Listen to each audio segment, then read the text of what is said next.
Depuis 2016, les anciennes archives départementales sont squattées. Le collectif Loutopia y hébergerait 150 personnes, dont une trentaine d'enfants. La ville de Montpellier souhaite que ces personnes soient délogées. Depuis 2016, les anciennes archives départementales de l'Hérault sont squattées. Investi par la collectif Loutopia, ce vaste bâtiment des Beaux-Arts, abandonné en 2010 par le Conseil général, puis racheté par la commune en 2013, abriterait 150 personnes, dont 15 familles et une trentaine d'enfants, dans des chambres aménagées, avec des sanitaires. Impossible alors pour la mairie de Montpellier d'y acheminer ses archives. En juin 2017, la justice avait octroyé aux occupants un sursis de 8 mois. Ce jeudi, les juges ont épluché à nouveau le dossier. Pour Anne-Sophie Datavra, l'avocate de la commune et de la SA3M, la société d'équipement de la métropole qui prévoit également de lancer en septembre les travaux d'un projet immobilier sur le squat, les juges doivent sans tarder se prononcer pour l'expulsion de ces squatteurs rentrés par effraction. Ce sont des occupants sans droit ni titre, il y a urgence en raison du calendrier des travaux. Ce sont des occupants sans droit ni titre, confie la représentante de la municipalité, évoquant un choix de vie pour ceux qui demeurent dans ces anciennes archives depuis plusieurs mois.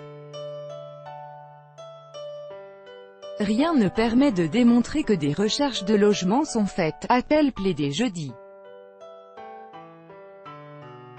Pour Gwen Lan, cofondatrice du collectif Loutopia, ceux qui vivent là n'ont pas fait le choix délibéré de vivre dans un habitat alternatif, comme on peut le voir dans d'autres communautés. Ce sont des personnes qui ont subi la rue. Dans un monde idéal, il n'y aurait aucun squat, chacun pourrait avoir accès à un hébergement d'urgence. Malheureusement, nous ne vivons pas dans ce monde-là, a plaidé Nicolas Gallon, l'avocat du collectif, pointant le manque criant de toit pour les sans-abri dans l'Hérault.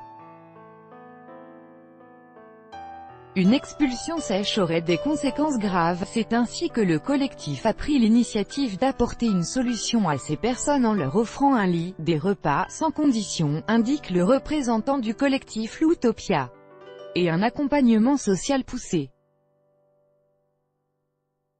Aujourd'hui, certaines associations et les travailleurs sociaux orientent des personnes vers ce lieu. C'est un squat qui n'en est plus un. Une expulsion sèche aura des conséquences extrêmement graves. Mais l'argument massu des défenseurs de l'Utopia, c'est ce revirement de situation, le 4 avril dernier.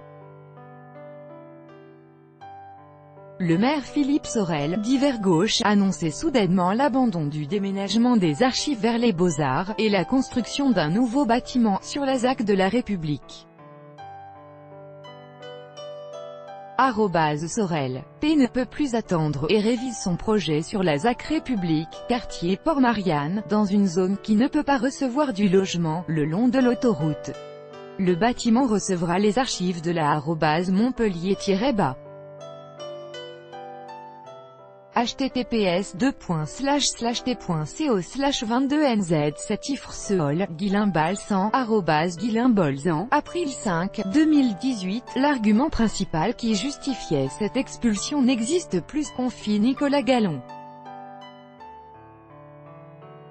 Il n'y a pas d'abandon du projet, mais une nécessité politique et économique de prendre ses responsabilités, a indiqué de son côté l'avocate de la commune. À la place, le maire a prévu d'ériger des logements sociaux et abordables aux anciennes archives. La nouvelle décision de la justice est attendue le 12 juillet prochain.